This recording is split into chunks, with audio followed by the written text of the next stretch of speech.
এখন আপনারা তো অনেকেই চিনে নেই না কাদিয়ানি কাকে বলে, চিনেন আপনারা? আগামীকালকে সোহরাওয়ার্দী উদ্যানে, কোথায় বলেন?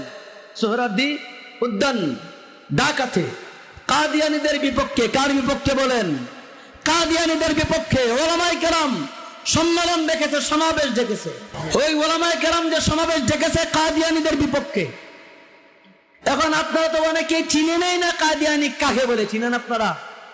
চিনেন? চিনেন না। কাদিয়ানি এ সমাজের একটা ফিতনার নাম। বেদাতি যেমন একটা ফিতনা, ইতাআতি এক ফিতনা, এদের চেয়ে কয়েক হাজার গুণে জঘন্যতম ফিতনার নাম হলো কাদিয়ানি ফিতনা। কি ফিতনা বলে? কাদিয়ানি ফিতনা। কাদিয়ানি ফিতনার দুই তিনটা আকীদা আপনাদেরকে বইলা এদের মুখস্থ উন্মোচন করে আমি ইনশাআল্লাহ বিদায় নেব। শুনবেন? এক নম্বর, কাদিয়ানীদের এক আকীদা হলো গোলাম আহমদ কাদিয়ানী বলে আল্লাহ তাআলা ঘুমান। বলেন নাউজুবিল্লাহ। কি বলে? বলেন আল্লাহ তাআলা ঘুমান। বলে আল্লাহ ঘুমানো, আল্লাহ জাগ্রত হয়। বলেন নাউজুবিল্লাহ। অথচ রব বলেছেন লা তাখুযুহু সিনাতু ওয়ালা নাওম। আল্লাহ তাআলা বলেন, আরে শোনো, আল্লাহ তাআলাকে তন্দ্রা ধরে না, ঘুম ধরে না, রব ঘুমাই না, কখনো ঘুমাই না। কুরআন বলে ঘুমাই না, আর ওরা বলে ঘুমাই। এবার আপনারা বলেন, যে ব্যক্তির কথা কুরআনের উল্টা হয় তার ঈমান থাকে নাকি কাফের হয়ে যায়? এই জন্য সবাই চিল্লায় বলেন কাদিয়ানী কাফের। বলেন কাদিয়ানী কাফের।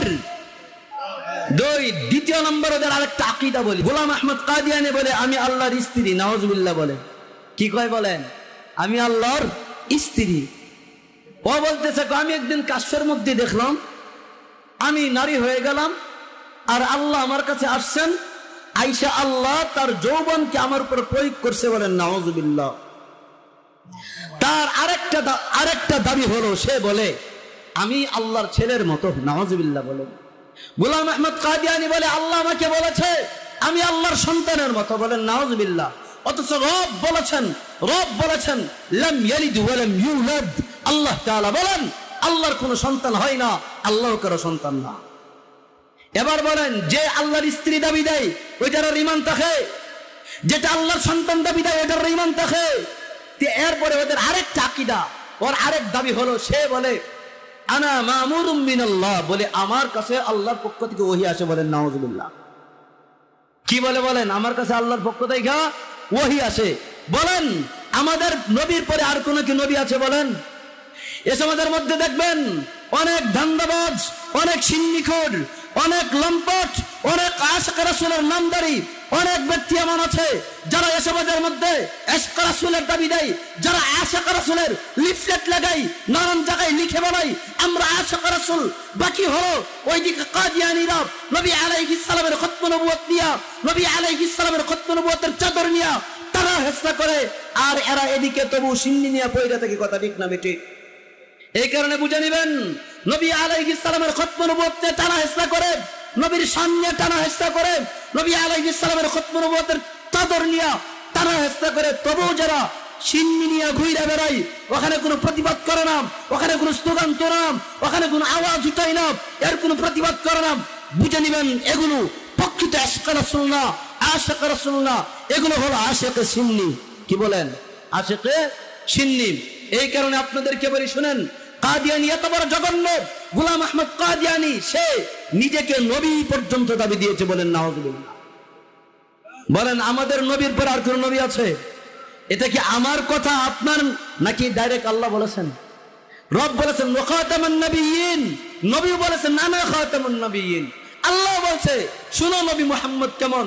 নবী মুহাম্মদ এমন নবী, এত মুকাম্মাল নবী, এত দামি নবী, এই নবী দুনিয়াতে আসার পরে আর কারো নবুয়তের দরকার হবে না। এই নবীর উপরে ওহী নাজিলের পরে আর কারো উপরে ওহী নাজিলের দরকার হবে না। এই মুহাম্মদ এমন নবী, কিয়ামতের আগ পর্যন্ত যা আসবে, যা কিছু আসবে, যত নওয়াজল হবে, যত ওয়াকু হবে, সব কিছুর সমাধান নবীর মাধ্যমে হবে। বলেন সুবহানাল্লাহ।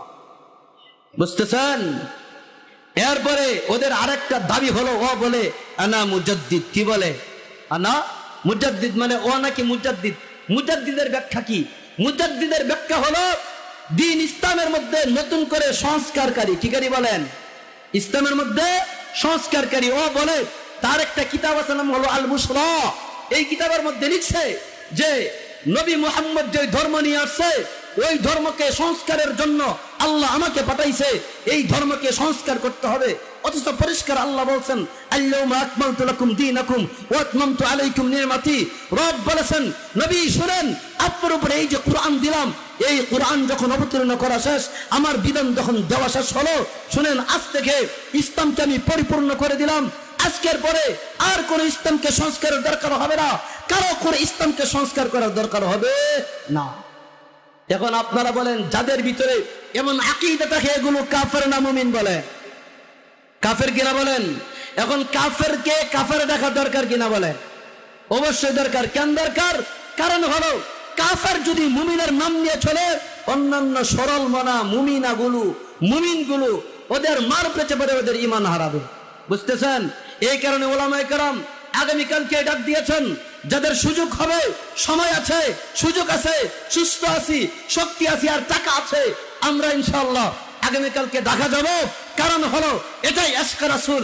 নাম লিখলেন আশিক রাসূল, লিফটেডে লিখলেন আশিক রাসূল, মুরের মধ্যে লিখলেন আশিক রাসূল, লিখার নাম আর দাবি দেওয়ার নাম আশিক রাসূল না। যাই হোক, এতক্ষণ যে আলোচনা করলাম, আল্লাহ তাআলা আমাদের সবাইকে বুঝার আমল করার তৌফিক দান করুক। দোয়া চাই, দোয়া করি। আসসালামু আলাইকুম ওয়া রাহমাতুল্লাহ।